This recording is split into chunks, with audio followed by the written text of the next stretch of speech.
Muy buenas noches, mi nombre es Hugo Antonio Cruz Villa, soy tecnólogo en imágenes diagnósticas de la Fundación Valle del Lili en la ciudad de Cali, Colombia. Allí me desempeño como tecnólogo en tomografía computarizada. Esta noche les quiero compartir una de mis exposiciones. Esta es sobre adquisición prospectiva y retrospectiva en tomografía cardíaca.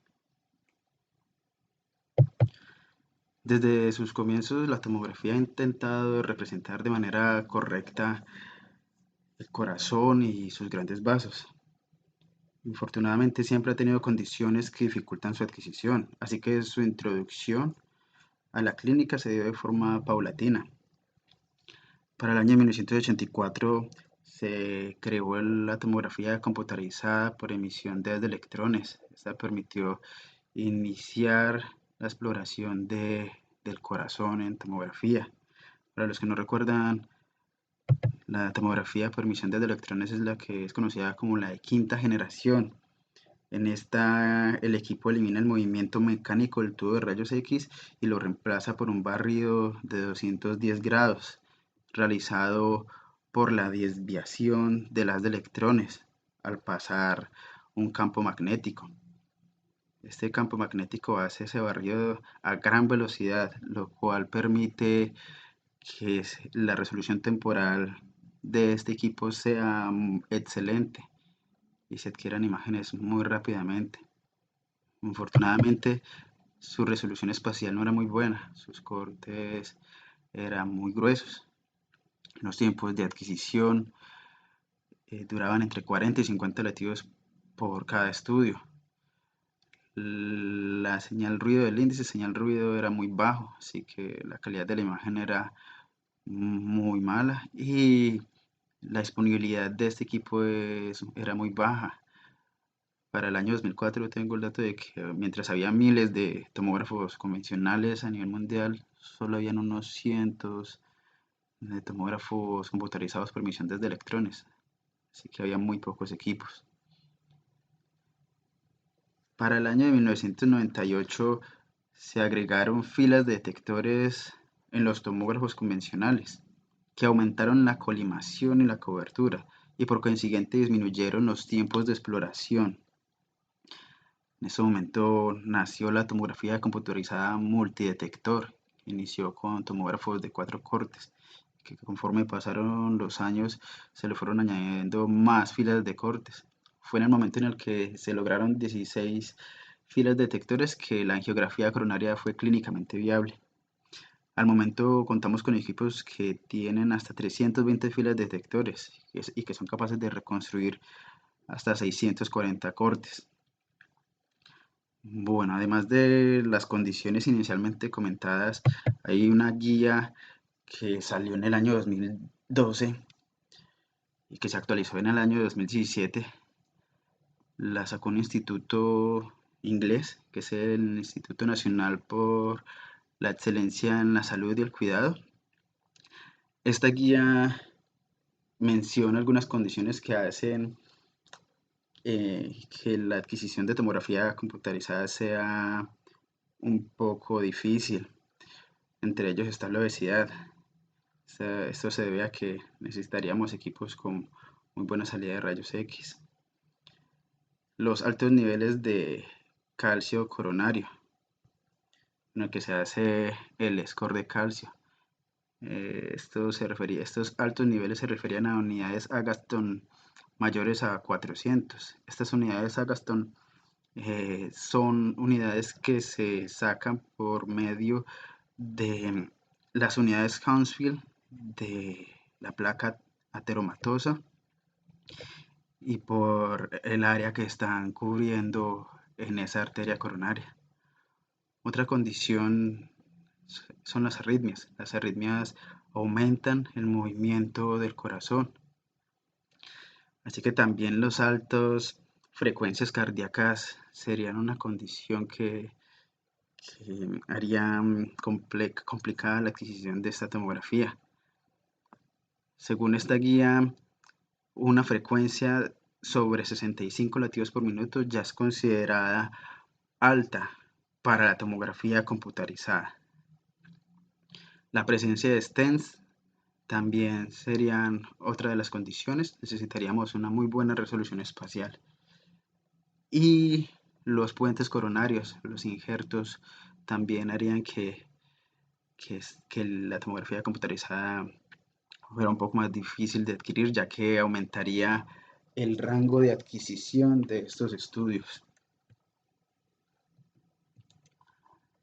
Se espera que para el próximo año 2020, esta guía sea actualizada. Así que deberías estar pendiente de esta nueva actualización. Bueno, pero entonces, ¿qué equipo, qué tomógrafo sería el ideal para realizar tomografía computarizada? Debido a los altos niveles o a los posibles altos niveles de calcio y a los stents, necesitaríamos un equipo con una excelente resolución espacial en todos los ejes. Para las arritmias y las altas frecuencias cardíacas necesitaríamos equipos con una excelente resolución temporal para evitar el movimiento, el posible movimiento. También para evitar los movimientos de la arritmia y para cubrir de manera adecuada los injertos, los puentes, necesitaríamos una cobertura total en el eje Z amplia para disminuir los tiempos de adquisición y pues para poder representar de manera adecuada el corazón en pacientes con obesidad necesitaríamos de tubos de rayos X que tuvieran muy buena salida de electrones. Obviamente estos equipos deben adquirirse y operarse bajo el principio de tan bajo como sea posible.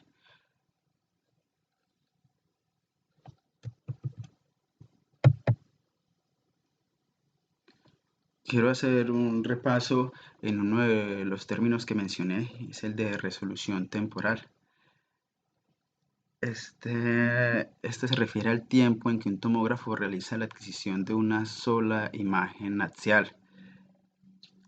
Ese tiempo corresponde al tiempo en el que el tubo de rayos X recorre 180 grados, es decir, en el que hace medio giro. ¿Sí? Con, cuando el tubo hace medio giro, representa de manera adecuada o irradia de manera adecuada toda el área a estudiar, así que se puede obtener toda una imagen axial completa. Así que la resolución temporal de un tomógrafo estará dada por el tiempo de rotación del tubo de rayos X. Así, si un tomógrafo está rotando a una velocidad de un segundo, un segundo por rotación, eso quiere decir que en ese momento su resolución temporal sería de 0.5 segundos.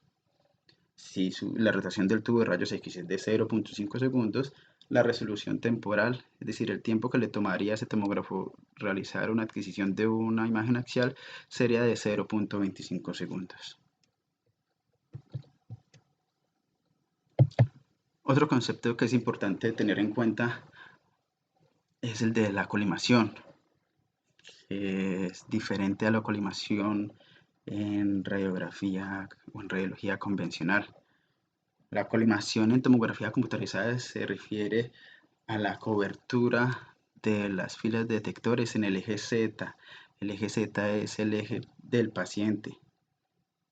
Así que la colimación en este caso estaría dada por la cantidad de detectores que tiene el equipo multiplicada por el grosor de cada detector. Así, si tenemos una, una gran cantidad de filas de detectores, necesitaríamos menos giros del tubo para adquirir el corazón. Y pues si la colimación es menor, necesitaríamos más giros del tubo. En este momento hay equipos que realizan adquisición de tomografía cardíaca con un solo giro. Así que pues no solo disminuimos el tiempo de adquisición, sino también la irradiación y también las dosis de medio de contraste.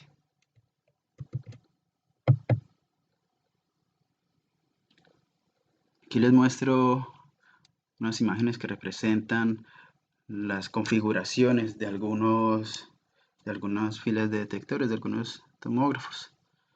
Entonces podemos observar que el número de detectores me va a dar multiplicado por el grosor de esas filas de detectores, me da una colimación total. En este caso, para un equipo de 64 cortes que tenga detectores de 0.625, si multiplicamos ese número, nos va a dar que tenemos una cobertura máxima de 40 milímetros. Tenemos por acá un Toshiba de 64 cortes que muestra una colimación menor, una cobertura menor. ¿Pero por qué? Porque sus filas de detectores, cada fila va a ser de 0.5 segundos.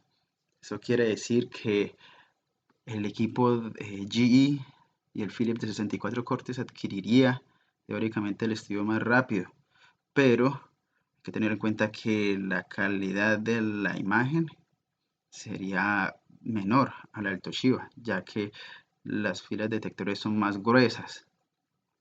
¿Sí? Es importante tener en cuenta esto. Otra configuración, esta configuración anterior corresponde a las configuraciones fijas, matrices fijas, y estas configuraciones que estoy mostrando en este momento son configuraciones adaptativas. En esta podemos ver que las filas detectores no todas son del mismo grosor, ¿sí? Las filas externas son más gruesas. En este primer ejemplo tenemos un General Electric de 16 cortes. Ustedes van a ver que tiene en realidad un total de 24 filas, pero el equipo solo es capaz de realizar 16 cortes. Debe escoger cómo va a adquirir esos 16 cortes. Entonces tiene dos formas. Una es escoger los 16 cortes, las 16 filas de detectores de adentro, las finas, y así adquiriría 16 cortes de nuevo de 0.625. O la otra configuración sería activar los detectores externos, que son del doble de grosor. Activaría los 4 de la izquierda, los 4 de la derecha en la imagen, y los detectores internos serían configurados en pares, para que así los 16 cortes queden de 1.25.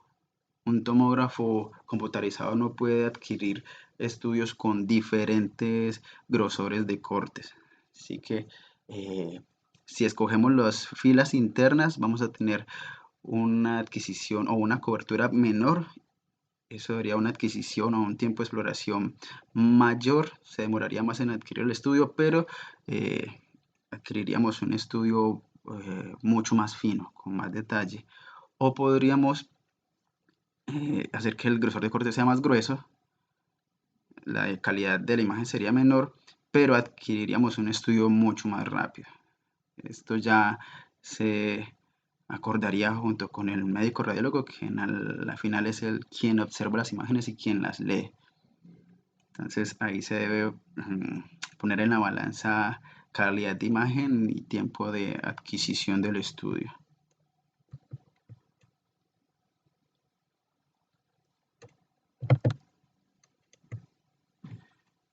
Conforme se han aumentado la cantidad de detectores en los tomógrafos, se ha observado que la resolución temporal y la resolución espacial ha mejorado exponencialmente. Tenemos algunos tomógrafos que son recomendados por los comerciantes como adecuados para la angiografía coronaria por tomografía computarizada. Lo que quiero que observen es los tiempos de rotación del gantry, los tiempos mínimos de rotación que corresponden al doble de, de la resolución temporal que está a su derecha. Entonces, si tenemos el primer tomógrafo con 350 milisegundos de rotación del tubo, eso quiere decir que su resolución temporal sería de la mitad, de 175. Y así con los siguientes equipos. Pero hay que notar algo especial en los Siemens, y es que uno de ellos tiene una rotación del tubo, un tiempo de rotación del tubo mínimo de 280 segundos, pero pueden observar que la resolución temporal no corresponde a la mitad de ese tiempo. Y esto se debe a que este equipo tiene doble fuente de rayos X, es decir, tiene dos tubos. Esto se dio debido a que para el año 2012 la empresa Siemens sacó un tubo de rayos X espectacular que tiene el tamaño de un celular actual, más o menos unos 15 centímetros, lo cual hizo que el peso que debía llevar el gantry disminuyera y pues les permitió meter dos tubos de rayos X dentro del equipo. Así que en estos equipos de doble fuente, la resolución temporal corresponde a un cuarto de, de la rotación del tubo de rayos X, ya que con solo con que los tubos de rayos X giran 90 grados, los dos tubos adquirirían los 180 grados que necesitan para reconstruir una imagen axial. Es un equipo fantástico. Y pues aquí también quiero mostrarles cómo en este momento contamos con equipos de hasta 320 filas. Aquí tenemos los Aquilion One, que tienen una cobertura total de 16 centímetros, de 160 milímetros. Entonces ya con esos 16 centímetros de cobertura, de colimación máxima, podríamos adquirir la gran mayoría de los corazones con una sola rotación. Este es otro magnífico equipo, es uno de los que tenemos en la Fundación Valle del Lili. En la siguiente imagen podemos observar cómo la cantidad de fila de detectores afecta a la calidad de imagen de una tomografía, en este caso una tomografía cardíaca. Podemos ver cómo la cobertura total o la colimación máxima de esas filas de detectores se pueden ver en la imagen. La primera imagen, la imagen de la izquierda, corresponde a un tomógrafo con 4 filas de detectores y se ven pequeñas cintas, como pequeñas líneas pegadas. Eso se ve que esa era la colimación máxima, unos pocos milímetros. En el equipo de 16 detectores, la imagen del medio, podemos ver que las colimaciones eran más amplias, ¿sí? Igual, pues, la imagen tenía una calidad un poco baja. Y en el tomógrafo de 64 detectores, la imagen de la derecha, pues la colimación también fue aumentando. Entonces no se ven tantas líneas de pegado, entre comillas, en esta imagen. También se puede observar cómo la resolución temporal fue mejorando en estos equipos, ¿sí? Hay que tener en cuenta que obviamente en el equipo de 4 detectores vamos a necesitar de muchos latidos para poder cubrir ese rango del corazón, mientras que en el tomógrafo de 64 detectores para esta imagen vamos a necesitar de menos latidos, de menos rotaciones del tubo para adquirir ese estudio. Y pues obviamente disminuyen los tiempos de exploración, lo cual haría también que las dosis de medio de contraste no necesiten ser tan largas. Bueno, ahora, para la elección del método de adquisición, debemos inicialmente realizar este diagrama de flujo, que es muy sencillo, y se debe realizar junto con el radiólogo o acordado con el radiólogo. Y es si el estudio, la tomografía computarizada, va a ser funcional, se le va a hacer un análisis funcional. Si la respuesta es negativa, es decir, solo se necesita observar anatomía, se haría un engatillado electrocardiográfico prospectivo. Si la respuesta es positiva, se haría un engatillado electrocardiográfico retrospectivo. Entonces, si la pregunta es, si la respuesta es negativa, nos vamos con el engatillado prospectivo. Bueno, ¿y en qué consiste ese engatillado? Consiste en la grabación de la señal electrocardiográfica durante la adquisición de la tomografía computarizada. Esto con el fin de programar el tomógrafo para que adquiera la tomografía, en este caso en los momentos en que hay menor movimiento del corazón. Pero entonces, ¿cómo programamos esto? Tenemos dos formas. Debemos primero tener en cuenta la curva o el pico R que corresponde a las sístoles cardíacas. Se tienen como referencia dos de estos picos y entre estos dos picos tendríamos un intervalo que sería llamado intervalo RR. Este puede ser medido de dos maneras. Puede ser medido de forma relativa o de forma absoluta.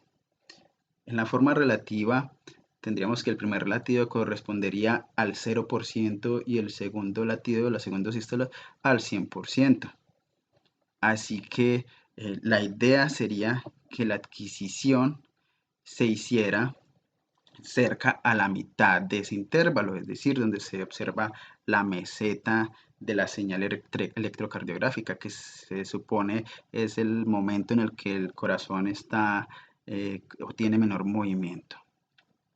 Entonces indicaría al equipo que hiciera la adquisición, supongamos, al 50%, al 60%, al 70%, ¿sí?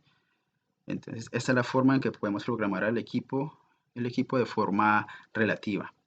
La segunda forma de medir ese intervalo de RR es de forma absoluta, y esto sería con valores o con unidades de tiempo.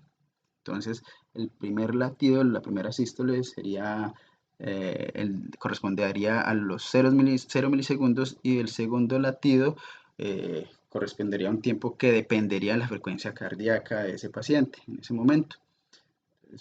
Por ejemplo, si el paciente tuviera una frecuencia cardíaca de 60 latidos por minuto, eso quiere decir que el segundo latido estaría a los 1000 milisegundos, es decir, al segundo.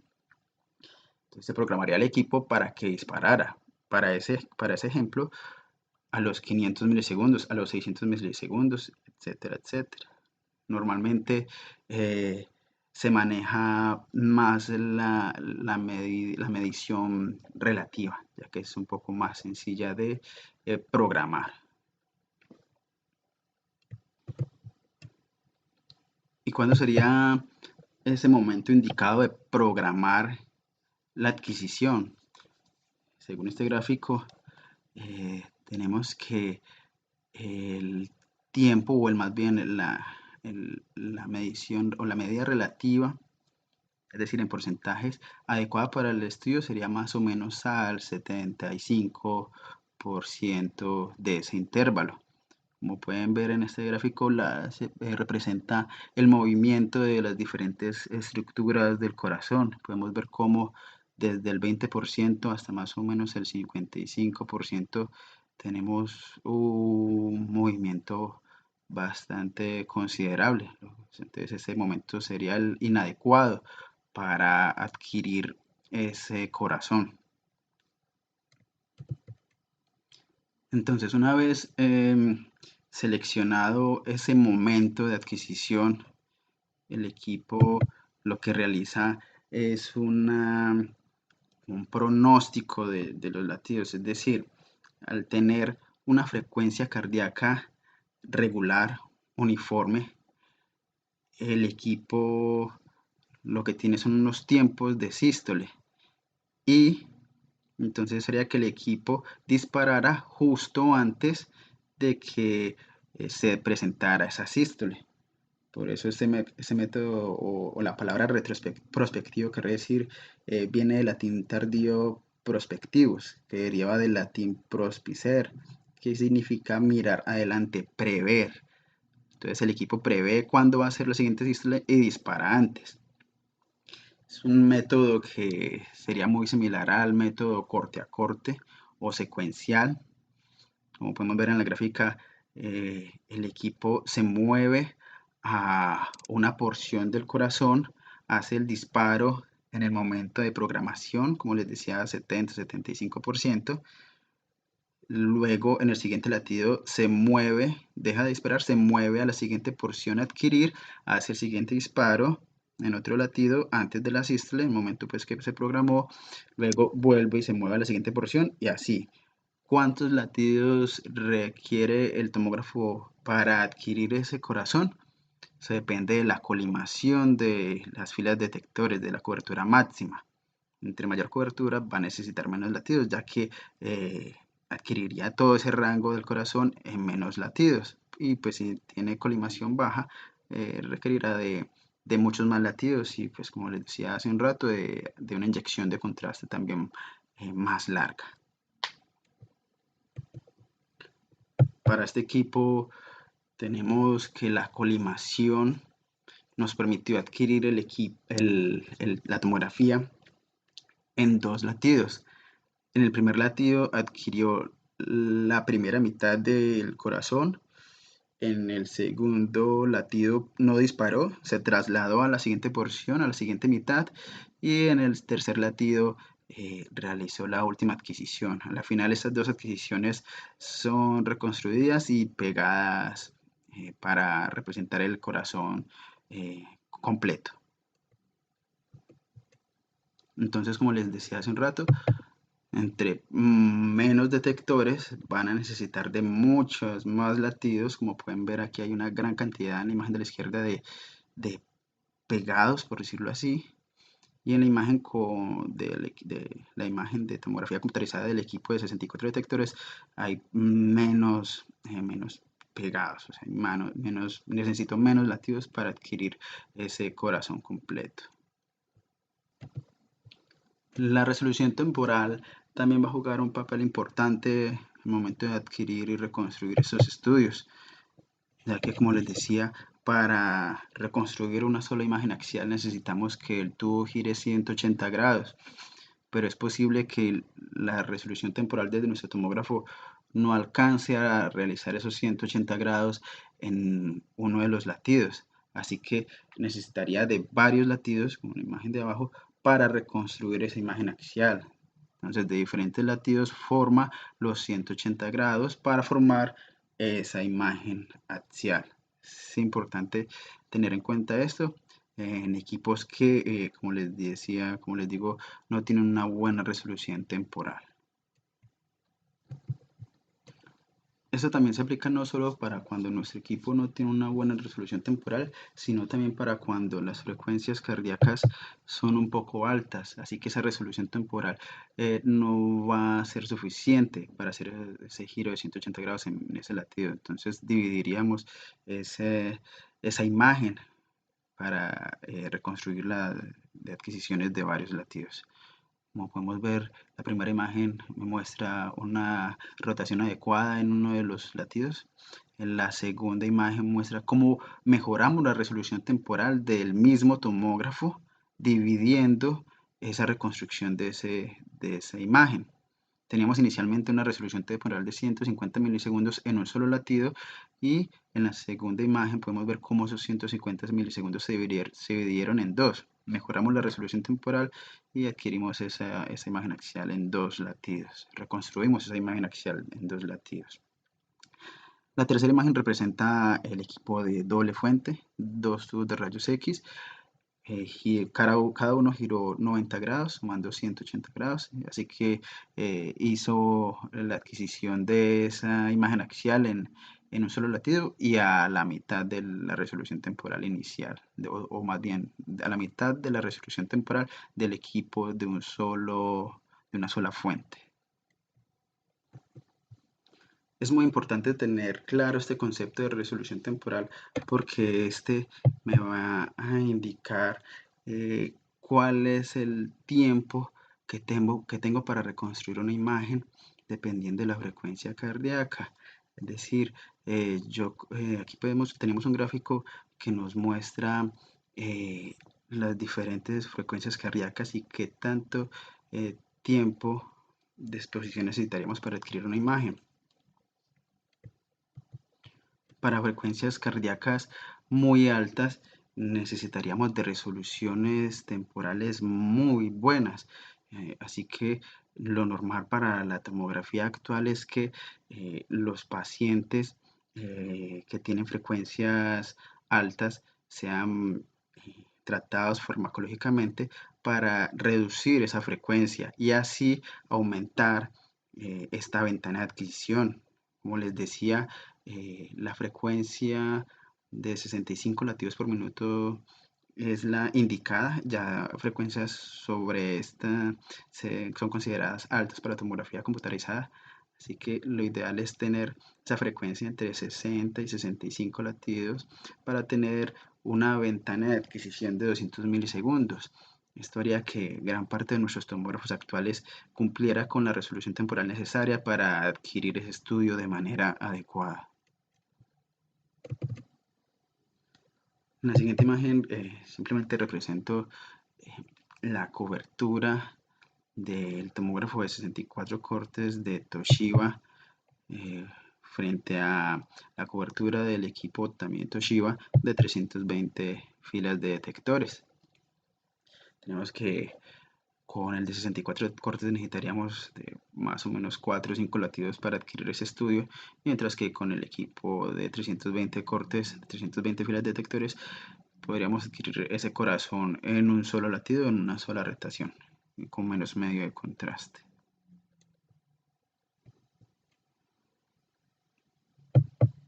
Después de adquirir nuestro estudio con engatillado electrocardiográfico prospectivo, lo que tendríamos es una imagen estática del corazón en la que podríamos navegar y ver la anatomía del corazón, ver posibles anormalidades congénitas que pueda tener el paciente o enfermedades coronarias, etcétera, etcétera.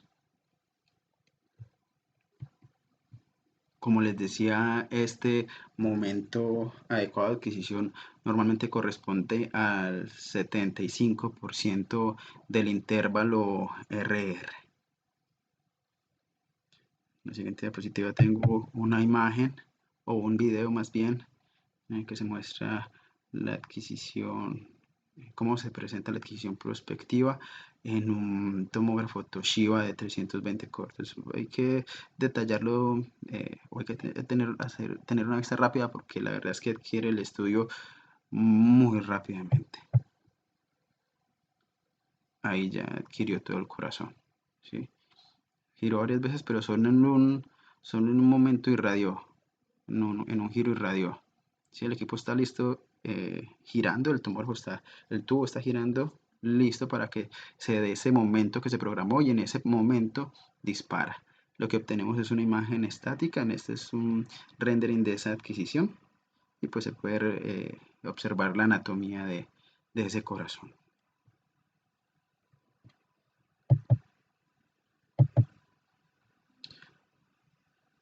También podemos usar el engatillado electrocardiográfico prospectivo para realizar estudios sin contrastes, para hacer cuantificación de calcio en las arterias coronarias o en las válvulas del corazón. Este sería un estudio, como les decía, sin inyección de contraste, muy fácil y rápido de adquirir. Como les decía, el momento de adquirir un estudio es más o menos el 75% del intervalo RR, pero este valor va a cambiar conforme la frecuencia cardíaca aumenta. Cuando esto aumenta, la adquisición debería hacerse antes de ese 75%. Mientras conforme aumenta más la frecuencia cardíaca, esta adquisición debería hacerse más cerca a la primera sístole, ¿sí? Esto con el fin de que el equipo esté más alejado de esa sístole que está pronosticando, ¿sí? Esto aplica en pacientes que no se pueden beta bloquear, pacientes que, o al que el uso de beta bloqueo no es eficiente, o en pacientes pediátricos en los que pues, obviamente no tenemos forma de bajarle su frecuencia a los 60, 70 latidos que necesitamos. Entonces tendríamos que programar al equipo para que haga la adquisición en porcentajes menores. En este caso, con una gráfica está al 40%. Una forma que tenemos para evitar que nuestro estudio quede malo, y me refiero a que justo en el momento que se hace el disparo de rayos X se presente una sístole. Lo que podemos hacer es aumentar el tiempo de adquisición para obtener varias imágenes de ese corazón. Este método se conoce como padding y consiste simplemente como les decía, aumentar ese intervalo. Aquí en esta imagen tengo una programación al 75% de ese intervalo RR, obtengo esta imagen. Pero si allí queda una sístole, pues voy a tener una imagen con movimiento, un estudio que no va a servir, un estudio que deberá ser repetido, un paciente que deberá ser reirradiado y reinyectado. Entonces lo que se hace es simplemente ampliar ese tiempo de adquisición para obtener varios momentos de ese intervalo RR. Así, si de pronto en una de esas imágenes queda una sístole, pues podría tener otras chances para obtener ese estudio eh, sin movimiento, y como lo requiere el médico radiólogo para su adecuada lectura.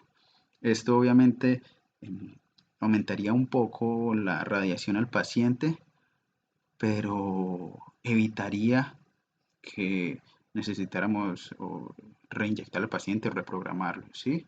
O aumentaría las chances, por lo menos, de que obtengamos ese estudio de manera adecuada. Bueno, ahora, si la pregunta diagrama de flujo es positiva, es decir, si a ese estudio sí se le va a hacer un análisis funcional, deberemos realizar un engatellado electrocardiográfico retrospectivo, ¿sí? Este consiste en la misma grabación de la señal electrocardiográfica mientras se realiza la adquisición. La única diferencia es que en este tipo de adquisición no se escoge una parte del intervalo para irradiar, no, en este se irradia todo el intervalo RR, desde sístole hasta sístole, y por varios latidos. ¿Cuántos latidos? Los que requiera ese tomógrafo para cubrir completamente el corazón. Realmente este equipo, esta forma de adquisición aumentaría la dosis de radiación al paciente, pero permitiría reconstruir la imagen o ese corazón, sí, la imagen de ese corazón en diferentes fases de ese intervalo, en diferentes partes de ese intervalo RR. Esto permitiría que pudiéramos observar el corazón pues en esas diferentes fases, y pudiéramos ver el movimiento de válvulas, pudiera el médico realizar mediciones como fracciones de eyección, etcétera, etcétera. Entonces así tendríamos un estudio funcional, como eh, se concluyó en el diagrama de flujo. La reconstrucción de la imagen en este método de adquisición sería la misma que en el método prospectivo. Dependiendo de la resolución temporal del equipo, podríamos reconstruir una imagen axial en un solo latido, o si esa resolución temporal es menor, o si la frecuencia cardíaca es mayor, pues tendríamos que reconstruir esa imagen axial de diferentes latidos. O sea que es igual al método, la reconstrucción es igual en el método de adquisición prospectivo y en el retrospectivo, qué pena. Pero entonces la gran ventaja de este estudio, o la diferencia, es que en este estudio vamos a poder reconstruir el corazón en todo el intervalo RR, y podríamos, como les decía, observar el movimiento del corazón, y pues el médico radiólogo podría hacer sus mediciones. Aquí tenemos representaciones del corazón en los diferentes, mejor dicho, representado el corazón en diferentes fases relativas del intervalo RR. Se supone que en cada imagen, en cada porcentaje, podría yo navegar el corazón completo y verlo cómo está o cómo estaba en ese momento del ciclo cardíaco. Esta imagen también nos muestra que hay mayor imagen más o menos para el 20% de ese intervalo y el estudio o el corazón se ve con menor movimiento más o menos al 70%. Con el fin de no irradiar tanto al paciente, de hacer una disminución de la irradiación del paciente en este método de adquisición retrospectivo, podemos hacer una modulación de la corriente del tubo. Entonces, con esta modulación, pues el equipo estaría irradiando igual completamente todo el ciclo cardíaco, todo el intervalo de RR, pero se programaría una fase de ese intervalo para aumentar la corriente del tubo. Es decir, teníamos un momento en el que hay una corriente mínima, un MA mínimo, y un momento en el que sería mayor, que correspondería al tiempo o al momento en el que el corazón está más quieto. Tiene la ventaja de que disminuye la irradiación al paciente, pero tiene también una desventaja, y es que la reconstrucción, la imagen reconstruida en los momentos en el que el MA es bajo, va a tener una desviación estándar mucho más alta, es decir, el ruido va a ser mayor y pues eso puede ser un problema para el radiólogo. Esto igual se debe acordar antes con él para saber si le sirve o no este método de adquisición con modulación. Así que habrán médicos que optarán mejor por la irradiación con MA total o completo durante todo el ciclo y no esté modulado. Este es otro video en el que muestro esta vez cómo el equipo de Toshiba de 320 filas de detectores adquiere un estudio retrospectivo. También es muy rápido, hay que mirarlo bien. Ahí ya hizo la irradiación durante todo ese ciclo, ese intervalo de RR. La diferencia es que también pues la hizo modulada, como pueden ver. Y lo que obtengo es exactamente lo que vieron, una imagen en movimiento. Puede ver la dinámica de ese corazón durante ese intervalo de RR. Entonces por eso este estudio sirve para hacer análisis funcional.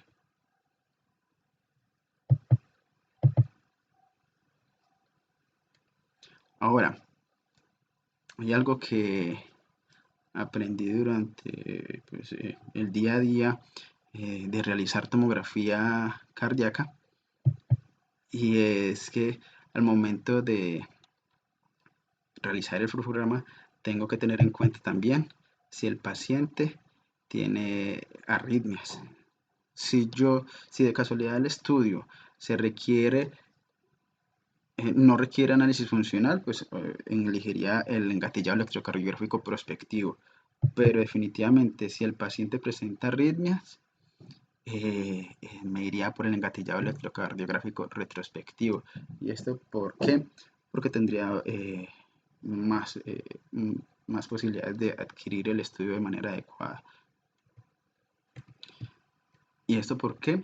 Porque, como le decía, necesito en el engatillado prospectivo el equipo prevé, pronostica, intenta pronosticar el siguiente latido, pero si el paciente tiene una arritmia va a ser muy duro para el equipo, así que muy posiblemente cuando adquiere ese estudio prospectivo puede que tenga justo una sístole en el momento de que irradia y voy a tener un estudio que no me va a servir, que como les decía antes, voy a tener que reprogramar, voy a tener que reirradiar, voy a tener que reinyectar, así que definitivamente para pacientes con arritmia prefiero irme por el engatillado electrocardiográfico retrospectivo, ¿sí? Puedo reconstruir el corazón en varios momentos de ese intervalo y si hay una sístole presente, pues simplemente la evito y envío la imagen que le sirve para observar anatomía al médico radiólogo. Otra forma de evitar este problema sería si al equipo se le instala una aplicación que rechaza arritmias. El equipo, en este caso, igual está pronosticando el siguiente latido, pero al momento en el que de pronto sensa que hubo una sístole, en ese momento no dispara. e inmediatamente dispara en el siguiente latido, ¿sí? Entonces rechaza esa arritmia. Pero entonces hay muy pocos equipos que tienen esta aplicación.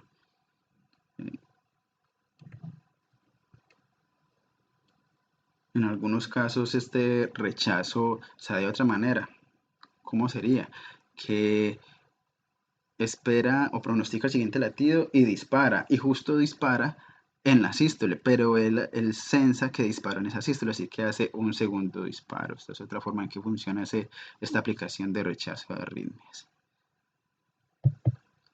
Bueno, aquí muestro la dosis efectiva de los estudios con engatillado prospectivo, que están a la derecha con barras negras, y los estudios con engatillado retrospectivo a la derecha con barras grises. Podemos ver que la dosis efectiva es mucho mayor en el estudio retrospectivo, pero como les decía, esto pues hay que acordarlo con el médico radiólogo para saber cuál me trae mayor beneficio, no solo para la lectura adecuada del estudio, sino también para el paciente, para no tener que citarlo. Es posible que sea mejor hacer un estudio retrospectivo, ¿sí?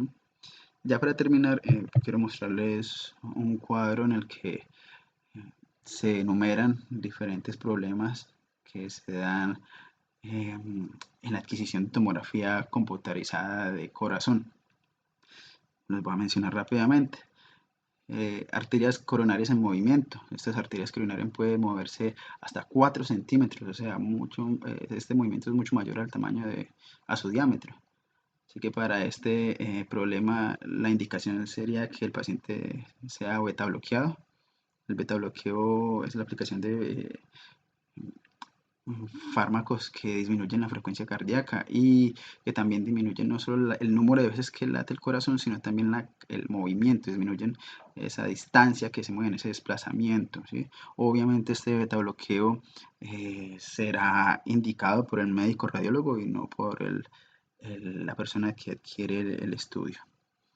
Para este problema también obviamente se hace el engatillado, es decir, la sincronización cardíaca, y también usamos algoritmos de reconstrucción en algunos puntos del ciclo cardíaco. Tenemos también equipos pues, con alta resolución temporal que disminuyen ese movimiento.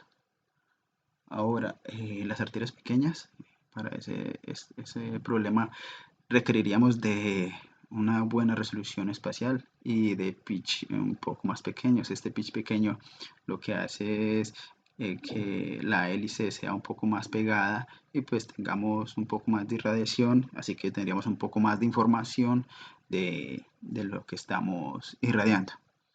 Otra solución para esas arterias pequeñas es la vasodilatación con nitratos. Eso también debe ser indicado por un médico radiólogo y pues dependerá de los protocolos propios de la institución donde se esté haciendo el estudio. El movimiento respiratorio se evita con una adecuada explicación del estudio al paciente. Es importante darle al paciente información sobre lo que va a experimentar durante el estudio.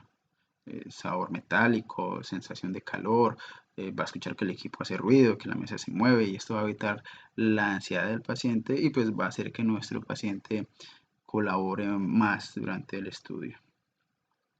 También para este movimiento respiratorio podemos disminuir los tiempos de adquisición, así la apnea sería más corta.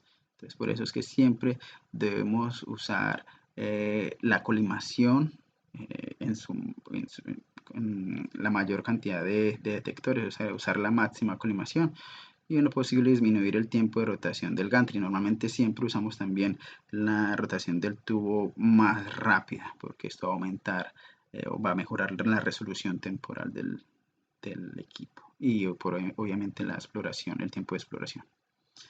Frecuencias elevadas, también beta bloqueo. Y el diagnóstico preciso se va a solucionar con una adecuada selección al paciente. Esta adecuada selección se da por revisando, pues monitorizando al paciente que tenga una frecuencia cardíaca adecuada para este estudio, no arriesgarnos a hacer un estudio que no va a servir. Y pues también el adecuado entrenamiento del personal médico y técnico. Es importante que siempre estemos empapándonos de, de toda esta información sobre patologías cardíacas para poder conocer las diferentes dinámicas o hemodinamias de estos pacientes y saber cómo va a funcionar ese corazón o tener una idea de cómo funciona ese corazón y poder adquirirlo como lo requiere el radiólogo para su lectura. Bueno, eso era todo en esta exposición. La idea no era hablar sobre protocolos específicos ni protocolos de inyección, sino explicar como tal en qué consiste la adquisición prospectiva y retrospectiva. Espero que se haya entendido, que les haya gustado mi exposición. Aquí les comparto algo de la bibliografía.